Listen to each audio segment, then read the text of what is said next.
കാലം മുന്നോട്ട് സഞ്ചരിക്കുമ്പോൾ വിശ്വാസികൾ പിന്നോട്ട് സഞ്ചരിക്കുന്നു എന്നുള്ളതിന്റെ ഒരു ഉദാഹരണം ഞാൻ പറഞ്ഞുതരാം. അതായത് ഞാൻ പഠിച്ചത് ആലപ്പുഴയിലെ ഒരു സ്കൂളിലാണ്. ആ സ്കൂളിന്റെ പേരോ അല്ലെങ്കിൽ ആ നാടിന്റെ പേരോ ഞാൻ പറയുന്നില്ല. കാരണം പറയാത്തതിന്റെ കാരണം എന്ന് പറഞ്ഞാല്, അത് ഒരുപക്ഷെ മറ്റുള്ളവരെ ഈ ഞാൻ ഇടുന്ന വീഡിയോ ചിലപ്പോൾ മറ്റുള്ളവരെ ഏതെങ്കിലും തരത്തിൽ വിഷമിപ്പിക്കുന്നുണ്ടെങ്കിൽ അത് വേണ്ട, അല്ലെങ്കിൽ അതിന്റെ ഒരു ആവശ്യമില്ല എന്ന് കരുതിയിട്ടാണ് ഞാൻ ആ സ്ഥലത്തിന്റെ പേരോ അല്ലെങ്കിൽ ആ സ്കൂളിന്റെ പേരോ പറയാത്തത്. കാരണം എന്ന് പറഞ്ഞാൽ നമ്മൾക്കിവിടെ ഞാൻ പറയുന്ന കാര്യങ്ങള് അത് എല്ലാവരെയും ബാധിക്കുന്നതാണ്. അത് ഒരു സ്കൂളിനെയോ അല്ലെങ്കിൽ ഒരു നാടിനെയോ ബാധിക്കുന്നതല്ല. അപ്പൊ അതുകൊണ്ട് തന്നെ പ്രത്യേകിച്ച് എടുത്ത് പറയേണ്ട കാര്യമില്ല എന്ന് എനിക്ക് തോന്നിയത് കൊണ്ടാണ് ഞാൻ പറയാത്തത്. അതായത് ഞാൻ പഠിച്ച സ്കൂള് 1 മുതൽ 7ാം ക്ലാസ് വരെയാണ്. ആ സ്കൂള് 2018 സ്ഥാപിതമായ സ്കൂളാണ്. സോറി, 1918 2018 അല്ല, 1918 സ്ഥാപിതമായ സ്കൂളാണ്.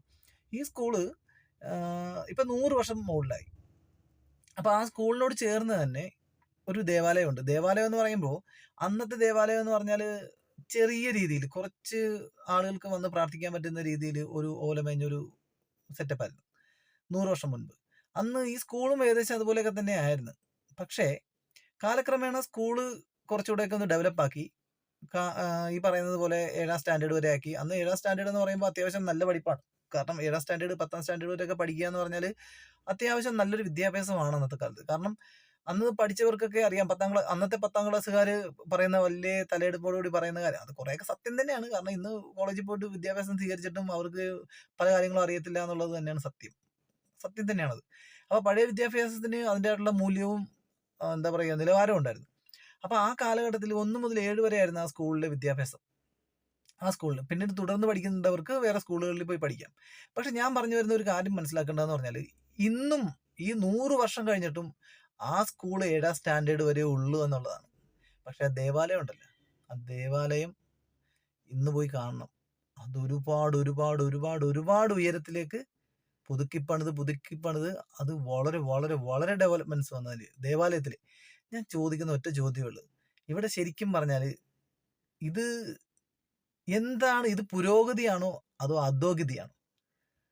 നിങ്ങൾ തന്നെ പറ. കാരണം എന്ന് പറഞ്ഞാല് ഒരു സ്കൂൾ വിദ്യാഭ്യാസത്തിന്റെ നിലവാരം 100 വർഷമായിട്ടും ആ സ്കൂൾ വിദ്യാഭ്യാസ സ്ഥാപനത്തിന്റെ ആ വികസനത്തില് യാതൊരു വിധത്തിലുള്ള ഡെവലപ്മെന്റ് വികസനം എന്ന് പറയുന്ന സംഭവം ഇല്ലാതെ തൊട്ടടുത്ത് കിടക്കുന്ന വിശ്വാസത്തിന്റെ ഒരു എന്താ പറയാ അടിസ്ഥാനമായ അല്ലെങ്കിൽ ഒരു ദേവാലയം 100 വർഷം കൊണ്ട് വളരെ വലിയ രീതിയിൽ പുതുക്കി പണിത് വലിയൊരു പള്ളിയാക്കി മാറ്റി.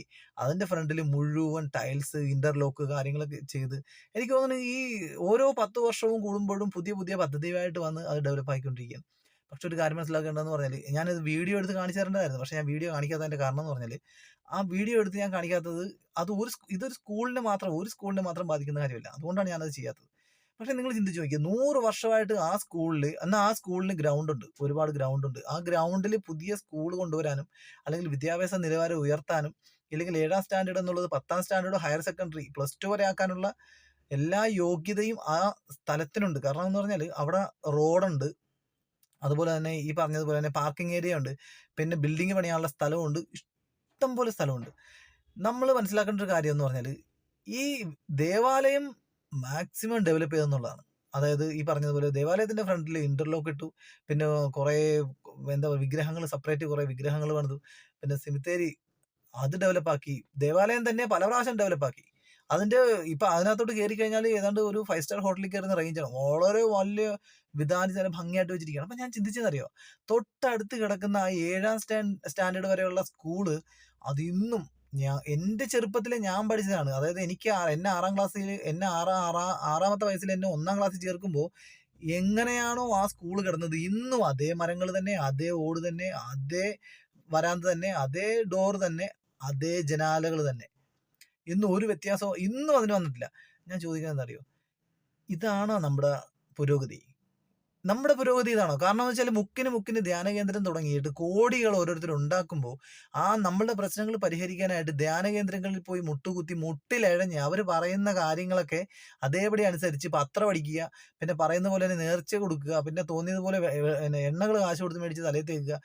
പിന്നെ ശരിക്കും പറഞ്ഞാൽ നമ്മളുടെ ജീവിതത്തിൽ ഒരു പെട്ടെന്നൊരു അത്യാപത്ത് വന്നാൽ, നമ്മൾ ഒരു റോഡിലൂടെ നടന്നു പോകുമ്പോൾ ഒരു വാഹനം വന്ന് നമ്മൾ ഇടിച്ചാൽ നമ്മൾ ആദ്യം പോകുന്നത് എങ്ങോട്ടാണ്? ദേവാലയത്തിലോട്ടല്ല നമ്മൾ പോണത്. എവിടെയാണ് നമ്മൾ പോകുന്നത്? തൊട്ടടുത്തുള്ള ഒരു ഹോസ്പിറ്റലിലോട്ടാണ്. ആ ഹോസ്പിറ്റലിൽ വിദ്യാഭ്യാസമുള്ള ഡോക്ടറും നേഴ്സും നമ്മളെ സഹായിക്കാൻ മനസ്ഥിതിയുള്ള ആളുകളും ഇല്ല എന്നുണ്ടെങ്കിൽ നമ്മൾക്ക് ഒരിക്കലും അവിടെ നമ്മുടെ ജീവൻ രക്ഷിച്ച് എടുക്കാൻ പറ്റില്ല. നമ്മളുടേതല്ല, മറ്റാരുടെയെങ്കിലും ആയിക്കോട്ടെ. നമ്മളുടെ മക്കളായിക്കോട്ടെ, അല്ലെങ്കിൽ മറ്റൊരു സഹോദരനായിക്കോട്ടെ, അല്ലെങ്കിൽ നമ്മളുടെ ആരെങ്കിലും, അല്ലെങ്കിൽ പോട്ടെ നമ്മളുടേതെന്നല്ല വേറെ ആരെങ്കിലും ആയിക്കോട്ടെ. നമ്മൾ ഒരു അപകടത്തിൽപ്പെട്ടാൽ നമ്മൾ ആദ്യം ഓടുന്നത് എങ്ങോട്ടാണ്? അടുത്ത ഹോസ്പിറ്റലിലേക്കാണ്. എന്ന് പറയുന്നത് പോലെയാണ് എല്ലാ കാര്യങ്ങളും, എല്ലാ കാര്യങ്ങളിലും. ദേവാലയത്തിലേക്ക് നമ്മൾ പ്രാർത്ഥിക്കാനല്ലാതെ വേറെ ഒരു കാര്യത്തിനും പോകാറില്ല. പക്ഷെ പ്രാർത്ഥിച്ചാൽ വല്ല പ്രയോജനം ഉണ്ടാവോ? നിങ്ങൾ സത്യസന്ധമായിട്ട് നെഞ്ചിൽ തൊട്ട് പറ. പ്രാർത്ഥിച്ചിട്ട് ഇന്ന് എന്തെങ്കിലും ഒരു കാര്യം പ്രാർത്ഥിച്ച് നേടി എന്നുള്ളതിന് ഒരു രേഖയുമില്ല. അത് മനസ്സിലാക്കണം. 1,00,000 പേര് പ്രാർത്ഥിച്ചാൽ 100 പേർക്ക് ചിലപ്പോ കാര്യം സാധിച്ച് കിട്ടുമായിരിക്കും. പക്ഷെ അത് പ്രാർത്ഥന കൊണ്ടാണെന്ന് പറയരുത് ഒരിക്കലും. അത് അവരുടെ തോന്നൽ മാത്രമാണ്. നിങ്ങൾ ധ്യാന കേന്ദ്രങ്ങളിൽ പോയി പ്രാർത്ഥിക്കുമ്പോഴോ, അല്ലെങ്കിൽ മുട്ടുകുത്തുമ്പോഴോ, ദൈവത്തെ വിളിക്കുമ്പോഴോ, നേർച്ച നേരുമ്പോഴോ ഒരു കാര്യം മനസ്സിലാക്കേണ്ടത്, നിങ്ങളുടെ കാര്യം സാധിച്ച് കിട്ടുകയാണെങ്കിൽ ഒരു കാര്യം മനസ്സിലാക്കേണ്ടത്, അത് നിങ്ങളുടെ പ്രാർത്ഥന കൊണ്ടല്ല. കാരണം ഒരു കാര്യം നടക്കാനും നടക്കാതിരിക്കാനും 50-50% ചാൻസ് ഉള്ള ഒരു, അങ്ങനെയാണ് മനുഷ്യന്റെ ജീവിതം എന്ന് പറയുന്നത്. അങ്ങനെയാണ്. നടക്കാനും നടക്കാതിരിക്കാനും ചാൻസ് ഉണ്ട്. അതിനെ നമ്മൾ പ്രാർത്ഥനയുമായിട്ട് ബന്ധിപ്പിച്ച് നമ്മൾ ചിന്തിച്ചെടുക്കുന്നതാണ് എന്റെ പ്രാർത്ഥന ഫലിച്ചെന്ന്. കാരണം നമ്മളെ പഠിപ്പിച്ചിരിക്കുന്നത് ദൈവത്തിന്റെ മക്കളെല്ലാവരും ഒരുപോലെയാണെന്നാണ്. അങ്ങനെ ആണെങ്കിൽ ഒരു ധ്യാന കേന്ദ്രത്തിൽ 10,000 പേര് പ്രാർത്ഥിക്കുമ്പോൾ എന്തുകൊണ്ടാണ് 10 പേർക്ക് മാത്രം സാക്ഷ്യം പറയാനുള്ള അവസരം ഉണ്ടാകുന്നത്? ബാക്കി ഉള്ള കംപ്ലീറ്റ് ആളുകൾക്കും എന്തുകൊണ്ട് അവർക്ക് അനുഗ്രഹം കിട്ടാത്തതുകൊണ്ടാണോ അവർ ഈ പറയുന്ന സാക്ഷ്യം പറയാത്തത്? അപ്പൊ നമ്മൾ എല്ലാത്തിനെയും, ഇത് കുറെയൊക്കെ എന്ന് പറഞ്ഞാൽ കുറെയൊക്കെ ഇതൊരു തരം, എന്താ പറയാ, കുറെ ആളുകൾ നിലനിൽപ്പാണ്. ഈ ധ്യാനം, പ്രാർത്ഥന, ഇത് ഡെവലപ്പ് ചെയ്യുക, വിശ്വാസികളെ കൂട്ടുക, മനസ്സിലായോ? വിശ്വാസികൾ പൊഴിഞ്ഞു പോകാതിരിക്കാൻ ശ്രമിക്കുക, മനസ്സിലായി? ഇതൊക്കെ കുറെ ആളുകളുടെ, എന്താ പറയുക, പിന്നെ നിലനിൽപ്പിന്റെ പ്രശ്നമാണ്. ഞാൻ പറഞ്ഞു വരുന്നത്, എന്നെ സംബന്ധിച്ചിടത്തോളം എനിക്ക് ഏറ്റവും വേദനാജനകമായ ഒരു കാര്യം എന്ന് പറഞ്ഞാൽ, ഞാൻ പഠിച്ച സ്കൂളിന്റെ ഇന്നും 100 വർഷമായിട്ടും 7ാം സ്റ്റാൻഡേർഡ് വരെ മാത്രമാണ് ആ സ്കൂളിന്റെ, അതിന്റെ ഒരു പുരോഗതിയും ഇല്ല. നമ്മൾക്ക് വിദ്യാഭ്യാസം എന്ന് പറയുന്ന സംഭവം ഇല്ലെങ്കിൽ നമുക്ക് ജീവിക്കാൻ പറ്റുമോ? ഞാൻ നേരത്തെ പറഞ്ഞതിന്റെ കാരണം, ഒരു അത്യാഹിതത്തിലേക്ക് ഒരു ഒരു പിന്നെ ആൾക്കൊരു അപകടം സംഭവിച്ചാൽ അദ്ദേഹത്തെ നമ്മൾ ഹോസ്പിറ്റലിൽ കൊണ്ടുപോകുമ്പോൾ അവിടെ വിവരവും വിദ്യാഭ്യാസവും പഠിച്ചിട്ട് വന്ന ഒരു ഡോക്ടർ ഉണ്ടെങ്കിൽ മാത്രമേ അയാൾക്ക് എന്ത് ട്രീറ്റ്മെന്റ് അവിടെ കൊടുക്കണമെന്ന് പറയാൻ സാധിക്കുള്ളൂ. സത്യമല്ലേ? അപ്പൊ നമ്മൾക്ക് നമ്മുടെ തലമുറയ്ക്ക് പുതിയ നമ്മൾ കൊടുക്കേണ്ടത് എന്താണ്? വിദ്യാഭ്യാസമാണ് കൊടുക്കേണ്ടത്. നമ്മുടെ തലമുറക്ക് നമ്മൾ വിദ്യാഭ്യാസം കൊടുക്കണം. അത് ആര് കൊടുക്കണം? നമ്മളുടെ കയ്യിൽ നിന്നും പണം എണ്ണി മേടിക്കുന്ന നമ്മുടെ ഗവൺമെന്റ് ആണ് ഇത് ഡെവലപ്പ് ആക്കി എടുക്കേണ്ടത്. സത്യമല്ലേ? നമ്മുടെ ഗവൺമെന്റ് ഇതിന് ഉറച്ച ഒരു നടപടി, തീരുമാനം കൊണ്ടുവരണം. ഇപ്പോഴും നമുക്കറിയാം, ജയിൽ പുള്ളികൾക്ക് 550 രൂപ 600 രൂപ കൂട്ടി കൊടുത്തെന്നുള്ളതാണ്. അവിടെയും ഇതൊക്കെ ചിന്തിച്ച് നോക്കിയേ, നമ്മള് എല്ലാരും ചിന്തിച്ച് നോക്കിയേ, ജയിൽ പുള്ളികൾക്ക് 600 രൂപ അടുത്ത് ഇപ്പോഴും വേതനം, അവർക്കുള്ള ജയിലിലെ അത് ഭയങ്കര കെയറാണ്. ഒന്ന് ഓർത്ത് നോക്കിയേ. ഇതിന്റെ പകുതി എന്തുകൊണ്ട് നമ്മൾ സ്കൂളുകൾക്ക് കൊടുക്കുന്നില്ല? അല്ലെ സ്കൂളുകൾക്ക് ഇതിനോട് എന്തുകൊണ്ട് ഉത്തരവാദിത്തം കാണിക്കുന്നില്ല? അതുപോലെ ഞാൻ പറഞ്ഞത്, പിന്നെ ഗവൺമെന്റിനെ മാത്രം ഇവിടെ കുറ്റം പറയാൻ പറ്റില്ല. നമ്മൾക്കറിയാം, നമ്മൾ ഓരോരുത്തരും ഓരോ മതത്തിലുള്ളവരാണ്, അല്ലെ? നമ്മള് എന്തുകൊണ്ടാണ് അമ്പലങ്ങളിലും പള്ളികളിലും പോയി കണക്കില്ലാതെ നമ്മുടെ കയ്യിൽ നമ്മൾ ജോലി എടുക്കുന്നതിന്റെ ഒരു ഭാഗം നമ്മൾ അവിടെ, അവർ പിടിച്ച് മേടിക്കാണ്, കൊന്നു മേടിക്കാണ്. അവര് കുത്തിന് പിടിച്ചാ മേടിക്കുന്നത്. ഇപ്പൊ തന്നെ എന്റെ മോന്റെ, ഞാനൊരു നിരീശ്വരവാദിയാണ്. എനിക്ക് അതിനകത്ത്, ഞാൻ പറഞ്ഞില്ലേ, ഞാൻ ഇത് എവിടെയും തുറന്നു പറയുന്നതിനകത്ത് കുഴപ്പമില്ല. പക്ഷെ എനിക്ക് 2 മക്കളുണ്ട്. അതില് എന്റെ മകന്റെ ആദ്യ കുർബാന നടത്തണമെന്ന് പറഞ്ഞ് എന്റെ ഭാര്യ അല്ലെങ്കിൽ എന്റെ വീട്ടുകാരുൾപ്പെടെയുള്ളവര് നിർബന്ധം പറഞ്ഞതിന്റെ പുറത്ത് ഞാൻ ഒരിക്കലും അതിനെ എതിർക്കുന്നില്ല. കാര്യം എന്നറിയാമോ? ഞാൻ ഒരു വിശ്വാസിയായിട്ട് വളർന്നതാണ്. വിശ്വാസത്തിലൂടെ വളർന്നൊരു കുടുംബമാണ് എന്റേത്. എന്നെ അങ്ങനെയാണ് വളർത്തിയത്. കാലക്രമേണ എന്റെ ജീവിതാനുഭവങ്ങളാണ് എന്നെ നിരീശ്വരവാദിയാക്കിയത്. അപ്പൊ അതുകൊണ്ട് തന്നെ നാളെ എന്റെ മക്കൾക്ക് ഇപ്പൊ സ്വാഭാവികമായിട്ടും അവർക്ക് ഇന്നല്ലെങ്കിൽ നാളെ ഒരു വിശ്വാസം വേണമെന്ന് തോന്നിയാൽ, അപ്പൊ അവര് ചോദിക്കും, എനിക്ക് കിട്ടേണ്ടത് നിങ്ങൾ തന്നില്ലല്ലോ എന്ന് ചോദിക്കുന്ന ഒരു അവസ്ഥയിലേക്ക് വരരുത് എന്ന് കരുതിയിട്ടും, ഞാൻ അവന്റെ അപ്പനാണ് എന്ന് കരുതിയിട്ട് അവന്റെ മറ്റു ബന്ധങ്ങളെ ഞാൻ വില കൽപ്പിക്കുന്നത് കൊണ്ടും, അവരെല്ലാം വിശ്വാസികളാണ്. അതുകൊണ്ട് തന്നെ അവർക്ക് വില കൽപ്പിക്കുന്നത് കൊണ്ടും അവര് പറഞ്ഞ കാര്യം ഞാൻ ശിരസാവഹിക്കുകയാണ്. എന്ന് പറഞ്ഞാൽ ആദ്യ കുർബാന നടത്തി കൊടുക്കാം എന്ന് ഞാൻ സമ്മതിക്കുകയാണ്. അത് എന്നെ സംബന്ധിച്ചിടത്തോളം, പിന്നെ എനിക്കത് ഒരിക്കലും ആവശ്യമുള്ള കാര്യമല്ല. എന്നെ സംബന്ധിച്ചത് ആവശ്യമേ ഇല്ല എനിക്ക്. പക്ഷേ അത് എന്നെ സംബന്ധിച്ച് അത് മകനത് ചെയ്തു കൊടുക്കണം എന്നുള്ള ഒരു താല്പര്യം എനിക്കില്ല. പക്ഷെ അത് അവന്റെ അമ്മയും അല്ലെങ്കിൽ അവന്റെ അമ്മയുടെ പിന്നെ കൂടെയുള്ളവരും ബന്ധങ്ങളും അല്ലെങ്കിൽ സ്വന്തങ്ങളും ഒക്കെ ഇതിനെ ആവശ്യപ്പെടുന്നുണ്ട്. അപ്പൊ ഞാനെന്ന് പറയുന്ന വ്യക്തി നിരീശ്വരവാദി ആയതുകൊണ്ട് ഞാനത് ചെയ്തു തരില്ല എന്ന് പറയാനുള്ള അവകാശം എനിക്ക് അവിടെ ഇല്ല. നിരീശ്വരവാദം എന്റെ സ്വന്തം വ്യക്തിത്വത്തിലുള്ള കാര്യമാണ്. മറ്റുള്ളവർ വിശ്വസിക്കുന്നത് വിശ്വസിച്ചോട്ടെ. എനിക്കതിനകത്ത് കുഴപ്പമില്ല. ഞാൻ ഇപ്പോഴും ഒരു വിശ്വാസികളെ ഞാൻ തെറി പറയാറില്ല, അല്ലെങ്കിൽ വിശ്വാസികളെ ഞാൻ എതിർക്കാറുമില്ല. നിങ്ങൾ പോകണ്ടെന്നും ഞാൻ പറയത്തില്ല. പക്ഷെ എന്റെ വ്യക്തിത്വം, ഞാൻ പറഞ്ഞതറിയോ, അവിടെയും ചെന്ന് ചോദിച്ചപ്പോൾ അവര് പറഞ്ഞത്, നമ്മൾ പണം കൊടുക്കാനുണ്ട്, അത് കൊടുക്കാം, തയ്യാറാണ്, ഓക്കെയാണ്. പക്ഷെ എന്തിനു വേണ്ടിയിട്ടാണ് കൊടുക്കുന്നതെന്നറിയാമോ? അതാണ് നമ്മൾ മനസ്സിലാക്കേണ്ടത്. നമ്മുടെ ഗവൺമെന്റ് പോലും കുത്തിന് പിടിച്ച് മേടിക്കാറില്ല ഒന്നും. അവര് ഓരോ ന്യായങ്ങൾ പറഞ്ഞിട്ട് ഒരു എമൗണ്ട് ഇട്ടിട്ട് ഇത്രയും എമൗണ്ട് അടച്ചാൽ മാത്രമേ അധികൃതർ നടത്താൻ പറ്റുള്ളൂ എന്നാ പറയുന്നത്. മനസ്സിലാവുന്നുള്ളൂ. അപ്പൊ ഇത്തരം പ്രവണതകൾ അവരുടെ നിലനിൽപ്പ് എനിക്ക് മനസ്സിലായി. അവരുടെ നിലനിൽപ്പാണ്. അവർക്ക് നിലനിന്ന് പോണമെങ്കിൽ ആളുകളെ പറ്റിക്കണം. കോടാനുകോടി രൂപ ഇങ്ങനെ കെട്ടി പൂട്ടി സൂക്ഷിച്ച് എ.സി റൂമിൽ, എ.സി കാറിൽ ഇങ്ങനെ ചിക്കനും മട്ടനും ഒക്കെ കഴിച്ച് നടക്കണമെന്നുണ്ടെങ്കിൽ അവർക്ക് ഇതുപോലുള്ള വിശ്വാസികൾ ചെല്ലണം. വിശ്വാസികൾ ചെന്നിട്ട് വിശ്വാസികൾ കൊടുക്കുന്ന കാശ് അവരോട് കണക്ക് പറഞ്ഞ് കാശ് മേടിച്ചെങ്കിൽ മാത്രമേ ഇത് കാര്യങ്ങൾ സാധിക്കുള്ളൂ. അപ്പൊ അതുപോട്ടെ. ഞാൻ പറഞ്ഞു വരുന്നത് ഈ ആദ്യകുർബാന നടത്താനായിട്ട് ഇത്രയും രൂപ അവർ ചോദിക്കുന്നുണ്ട്. അല്ലാന്നുണ്ടെങ്കിൽ ഈ പറയുന്നത് പോലെ ഓരോ കാര്യങ്ങൾ ഞാനെന്നല്ല മറ്റേത് വ്യക്തി എന്നാലും ഓരോ കാര്യങ്ങൾ പറഞ്ഞ് അവർ പൈസ മേടിക്കുന്നുണ്ട്. ആണല്ലോ.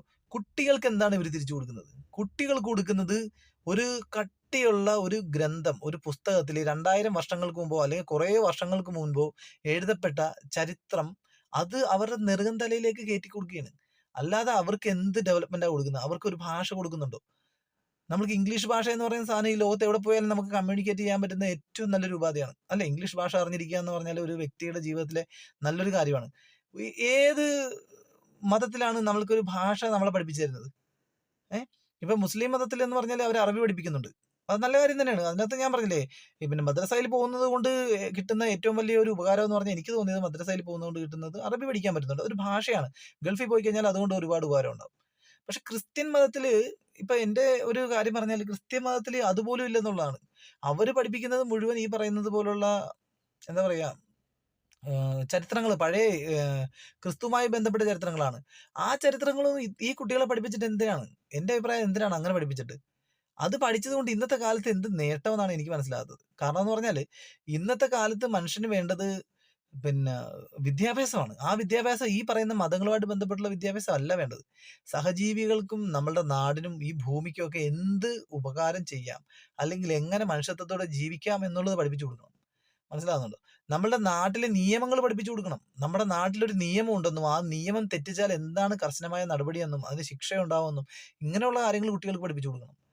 മനസ്സിലായോ? ഇതൊന്നും പഠിപ്പിക്കാതെ കുറെ മതങ്ങൾ പഠിപ്പിച്ചിട്ട് നമ്മുടെ ദേവാലയങ്ങൾ ഡെവലപ്പ് ചെയ്ത് നമ്മളെപ്പോലുള്ള സാധാരണക്കാരായ ആളുകൾ ഓരോ കാര്യങ്ങളായിട്ട് ചെല്ലുമ്പോൾ നമ്മളുടെ കയ്യിൽ നിന്നും കുറെ പണം പിടുങ്ങിയിട്ട് അവരിങ്ങനെ ഈ ദേവാലയം ഡെവലപ്പ് ചെയ്തുകൊണ്ടിരിക്കുന്നതുകൊണ്ട് എന്ത് പ്രയോജനം? തൊട്ടടുത്ത് ഞാൻ പറഞ്ഞില്ലേ 100 വർഷമായിട്ട് 1 മുതൽ 7ാം ക്ലാസ് വരെ മാത്രമുള്ള സ്കൂള് അധപ്പതിച്ച് കിടക്കുമ്പോൾ തൊട്ടിപ്പുറത്ത് ദേവാലയങ്ങൾ വിശ്വാസികളുടെ പണം മേടിച്ചുകൊണ്ട് പിന്നെ വർഷാവർഷം പെരുന്നാൾ നടത്തുന്നു, ആഡംബരം കാണിക്കുന്നു. പിന്നെ ഈ പറയുന്നത് പോലെ ഇതുകൊണ്ടൊരു ഞാൻ പറഞ്ഞതറിയോ, നിങ്ങൾക്ക് എന്നെ ചീത്ത വിളിക്കാം. നിങ്ങൾ എന്നെ ചീത്ത വിളിച്ചോളൂ. ഇത് കേട്ടിട്ട് ഞാൻ പറയുന്നത് തെറ്റാണ് ചീത്ത വിളിക്കാം. നിങ്ങൾക്ക് എന്ത് വേണമെങ്കിലും പറയാം. എനിക്കൊരു കുഴപ്പമില്ല. പക്ഷെ ഞാൻ പറയുന്ന കാര്യങ്ങൾ സത്യമാണോ അല്ലയോ എന്ന് ചിന്തിക്കണം. ദേവാലയം ആയിക്കോട്ടെ, വിശ്വാസമായിക്കോട്ടെ, പിന്നെ ആഡംബരം ആയിക്കോട്ടെ, എത്ര രൂപ വേണമെങ്കിലും മുടക്കിക്കോട്ടെ, എത്ര രൂപ വേണമെങ്കിലും വിശ്വാസികളിൽ നിന്ന് മേടിച്ചോട്ടെ. ഞാനിപ്പോ എന്നോട് ചോദിച്ച പൈസ ഞാൻ കൊടുക്കത്തില്ലെന്ന് ഞാൻ പറഞ്ഞിട്ടില്ല. അത് ഞാൻ തരാൻ തയ്യാറാണെന്ന് തന്നെയാണ് പറഞ്ഞത്. ഞാൻ കൊടുക്കാൻ തയ്യാറാണ്. അവിടെ ഞാനൊരു വഴക്കിന് പോയിട്ടില്ല. അവിടെ ഞാൻ തരത്തില്ല എന്ന് എനിക്ക് പറയാൻ പറ്റും. ഞാൻ ഒറ്റക്കായിരുന്നെങ്കിൽ ഞാനത് പറഞ്ഞേനെ. പക്ഷെ അതിന്റെ പേരിൽ ഇപ്പൊ സ്വാഭാവികമായിട്ടും നമ്മുടെ കൂടെയുള്ളവർ വിഷമിക്കരുത്. അവര് എല്ലാവരും ഭയങ്കര വിശ്വാസികളാണ്. അപ്പൊ അവര് തകർന്നു പോരുത്. എല്ലാവരുടെയും ഈ താല്പര്യങ്ങൾക്കാണല്ലോ ഇവിടെ വിലയുള്ളത്.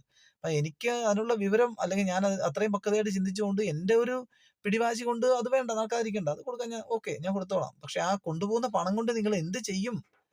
നിങ്ങൾ ചെയ്യുന്നത് എന്താണ് ആ പണം കൊണ്ട്?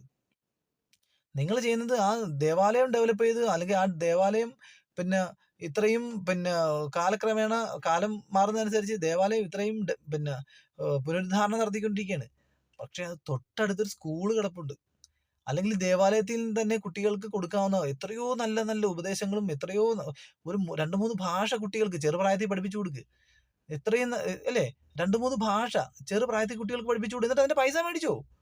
മാതാപിതാക്കന്മാരൊക്കെ പറഞ്ഞ് പൈസ മേടിക്ക്. ഞങ്ങൾ ഈ കുട്ടികൾക്ക് ഇത്ര പിന്നെ ഒരു ആഴ്ചയിൽ ഒരു ദിവസം വെച്ചിട്ട് ഞങ്ങൾ ക്ലാസ് എടുക്കുന്നുണ്ട്. അതുകൊണ്ട് ഞങ്ങൾക്ക് പൈസ തരണം. അത് മേടിക്കാം. അന്തസ്സായിട്ട് മേടിക്കാം. അല്ലേ? കുട്ടികൾക്ക് സ്പോർട്സുമായിട്ട് ബന്ധപ്പെട്ട് ഒരുപാട് കാര്യങ്ങൾ പഠിപ്പിക്കാം. നമ്മുടെ നാട്ടിലെ നിയമങ്ങൾ എന്തൊക്കെയാണെന്നുള്ളത് പഠിപ്പിക്കാം. ഇങ്ങനെയുള്ള ഉപകാരപ്പെട്ട കാര്യങ്ങളൊക്കെ പഠിപ്പിക്കാൻ വേണ്ടിയിട്ട് ദേവാലയം ഡെവലപ്പ് ചെയ്യും. അല്ലാതെ തൊട്ടടുത്ത് 1 മുതൽ 7 വരെയുള്ള ഒരു സ്കൂൾ കിടന്നിട്ട് അത് അധപ്പതിച്ച് കിടന്നിട്ട് അത് തിരിഞ്ഞു നോക്കാതെ ദേവാലയം പുനരുദ്ധാരണം ചെയ്യാൻ വേണ്ടിയിട്ട് ഓരോ വിശ്വാസികൾ വരുമ്പോൾ അവരുടെ കയ്യിന്ന് കാശ് പിടുങ്ങുക. പിന്നെ അതുപോലെ തന്നെ ധ്യാനകേന്ദ്രങ്ങളൊക്കെ നമുക്കറിയാം. ഇപ്പൊ മുക്കിന് മുക്കിന് ധ്യാനകേന്ദ്രമാണ്. ഈ ധ്യാനകേന്ദ്രമൊക്കെ മനുഷ്യന്റെ ഇല്ലായ്മയെ ചൂഷണം ചെയ്തുകൊണ്ട് മനുഷ്യന്റെ ഗതികേടിനെ ചൂഷണം ചെയ്തുകൊണ്ട് വളർന്നു വരുന്ന ഓരോ സ്ഥാപനങ്ങൾ മാത്രമാണ്. മനസ്സിലാവുന്നുണ്ടോ? അപ്പൊ എനിക്ക് പറയാനുള്ളതെന്ന് പറഞ്ഞാൽ ദയവ് ചെയ്ത് വിദ്യാഭ്യാസത്തിന് മുൻതൂക്കം കൊടുത്തുകൊണ്ട് വിദ്യാഭ്യാസ സ്ഥാപനങ്ങൾ ഡെവലപ്പ് ആക്കൂ. അല്ലാതെ നമ്മൾക്ക് മുട്ടുകുത്തി നമ്മള് കുറെ നേരം കരഞ്ഞ് പ്രാർത്ഥിച്ചതുകൊണ്ട് നമ്മളുടെ ജീവിതത്തിൽ നമ്മൾ പ്രവർത്തിക്കാതെ ഒരു മാറ്റങ്ങളും വരത്തില്ല. ഞാൻ പറഞ്ഞത് മനസ്സിലായോ? നമ്മുടെ ജീവിതത്തിൽ നമ്മൾ പ്രവർത്തിച്ചാലേ മാറ്റം വരുള്ളൂ. പ്രാർത്ഥന കൊണ്ട് ഒരു പ്രയോജനവുമില്ല. അങ്ങനെ പ്രയോജനപ്പെട്ടതായിട്ട് ഒരു ചരിത്ര രേഖകളിലും പിന്നെ രേഖപ്പെടുത്തിയിട്ടില്ല.